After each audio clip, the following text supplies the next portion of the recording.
అమ్మ మరి ఋతుక్రమం తర్వాత 4వ రోజు పాటించాల్సిన నియమాలు ఏంటంటారు? ఇవి చాలామందికి తెలియదు.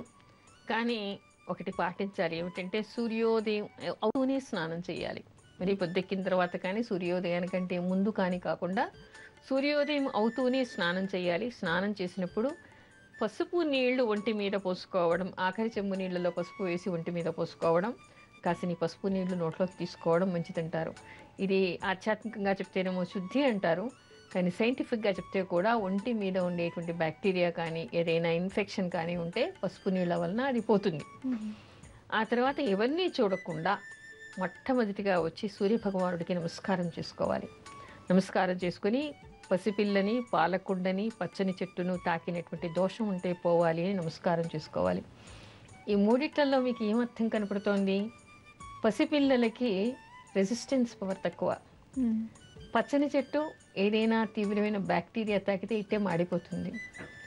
పాలకుండా పాలు కూడా ఇట్టే విరిగిపోతాయి. ఈ మూడిటికి తాకిన దోషం అంటే అర్థం ఏమిటంటే వీళ్ళల్లో ఉండేటువంటి వేడి వలన, ఒంటి మీద ఉండేటువంటి కొంత కనిపించేటటువంటి బ్యాక్టీరియా వలన ఇలాంటి వస్తువులు కూడా దెబ్బతినేటువంటి అవకాశం ఉంది అనే సైంటిఫిక్ సూచన ఇక్కడ మనకి కనపడుతోంది కదా. అందుకనే వంట చేయకూడదు, పిల్లలకి పెట్టకూడదు, దేన్ని తాకకూడదు అనేటువంటి నియమాలు సైంటిఫిక్గానే మన వాళ్ళు పెట్టారు. అలా ప్రార్థన చేసుకుని ఏదైనా తిన్న తర్వాత, దేవుడి ప్రసాదం కానీ ఏదైనా తిన్న తర్వాత మాత్రమే పిల్లల్ని తాకాలిట. అలాంటి నియమాలు చెప్తారు. అలాగే ఋతుక్రమం తర్వాత మళ్ళీ యథావిధిగా పూజలు ఎప్పటి నుంచి ప్రారంభించవచ్చు అంటారు? ఋతుక్రమం తర్వాత అంటే మళ్ళీ 5వ రోజు అభ్యంగన స్నానం చేయాలి. ఆ రోజు మాత్రం తిథివార నక్షత్ర యోగకరణాలు లాంటివి ఏవీ చూడక్కర్లేదు. ఆ రోజు ఏ తిథి కానీ, ఏ యోగం కానీ, ఏ వారం కానీ, ఏ కరణం కానీ ఏదైనా ఉండనివ్వండి, దానికి సంబంధం లేదండి. శుచికి సంబంధించింది, శుద్ధికి సంబంధించింది కాబట్టి. అందుకని 5వ రోజు అభ్యంగన స్నానం చేయాలి, తెల్లవారుజామున చేయాలి. ఆ తర్వాత అప్పుడు శుద్ధి అయిపోయినట్టే. అయితే ఇంకా కొంతమందికి ఋతుస్రావం నడుస్తూ ఉంటుంది కాబట్టి అది ఉన్నంత వరకు దేవతా విగ్రహాల్ని తాకడం కానీ, దేవాలయాల్లోకి వెళ్ళటం కానీ ఇలాంటివి చేయకుండా దూరంగా మానసికంగా జపం, ఉపదేశాలు ఉన్న వాళ్ళైతే మానసికంగా జపం చేసుకోవచ్చు, పారాయణలు చేసుకోవచ్చు, మానసికమైనటువంటి పూజలు చేసుకోవచ్చు. అయితే 4వ రోజు కూడా అభ్యంగన స్నానం చేయాలంటారు? 4వ రోజు అభ్యంగన స్నానం కాదు, తల స్నానం మాత్రమే చేయాలి. పసుపు నీళ్లు పూసుకోవాలి. ఒకవేళ అనుకోకుండా దేవాలయాల్లో కానీ అలాగే పూజా సమయంలో కానీ ఋతుస్రావం కనిపించినట్లయితే దోషం అంటారా? అంటే ఋతుక్రమం రావడం ప్రారంభం అనేటువంటిది అలాంటి రోజులు దగ్గరగా ఉన్నాయని మీకు ముందుగా తెలిస్తే దేవాలయాలకి వెళ్ళటం కానీ, శుభకార్యాలు పెట్టుకోవడం కానీ మానేయండి.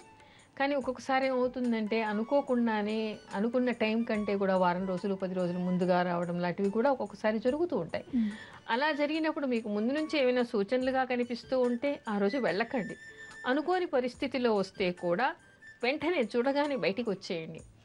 అలాంటిది మన పొరపాటు, మన తప్పు లేకుండా ఇలాంటివి జరిగితేట అమ్మవారు శ్యామలాంబ రూపంలో ఉంటుందిట. శ్యామలాంబను తలుచుకోవడం కానీ, శ్యామలా దండకం లాంటివి చదువుకోవడం కానీ చేస్తే ఆ దోషం పరిహారం అవుతుంది. ఇంకా ఏమున్నాయంటారమ్మా ఒకవేళ ఇలాంటివి అనుకోకుండా వచ్చినప్పుడు కనుక పరిహారం? శ్యామలాదేవిని తలుచుకోవడం, అమ్మవారిని తలుచుకోవడమే క్షమించమని తలుచుకుని బయటకు వచ్చి శ్యామలాదేవి దండకం కానీ, శ్యామలా నామాన్ని కానీ తలుచుకోవడం వల్ల ఆవిడ క్షమిస్తుందిట. అమ్మ మరి శ్యామలా దండకం చదవచ్చు అని చెప్పేసి అన్నారు కదా, మరి మంత్రాలు చదవకూడదు ఋతుస్రావం టైంలో? అయిపోయిన తర్వాత, స్నానం అయిపోయిన తర్వాత చదువుకోవాలి. దోషం అయిపోయిన తర్వాత 5వ రోజు తర్వాత చేసుకోవచ్చు. ఋతుక్రమంలో చేసే వాటి మీద చాలామందికి కొన్ని అపోహలు ఉన్నాయి. ఇప్పుడు ఏదైనా ఏకాదశి వ్రతం చేస్తూ ఉంటారు, ఏదైనా ఉపవాస వ్రతం, శ్రావణ సోమవారము లాంటివి ఏవో చేస్తూ ఉంటారు. కార్తీక పౌర్ణమి లాంటిది, కార్తీక సోమవారం లాంటివి వచ్చినప్పుడు ఋతుక్రమం రాగానే అమ్మ మాకు భంగం అయిపోయిందని భోజనం చేసేస్తూ ఉంటారు.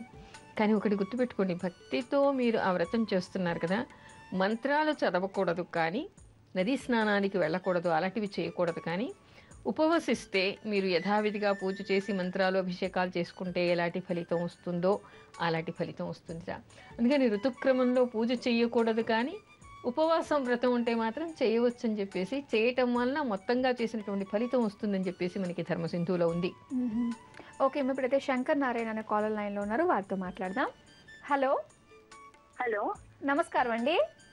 నమస్కారం అండి, చెప్పండి. శంకర్ నారాయణ పేరు మీద రిజిస్టర్ చేసుకున్నారు, ఒకసారి బర్త్ డీటెయిల్స్ కన్ఫర్మ్ చేసుకుందాం. చెప్పండి. మే 16, 2008 అవునండి. సాయంత్రం 4:23 చెన్నైలో పుట్టారు కదండి? అవునండి. ఓకే అండి, మరి మీ సమస్య ఏంటో చెప్పండి మేడంతో. చెప్పండి అమ్మా.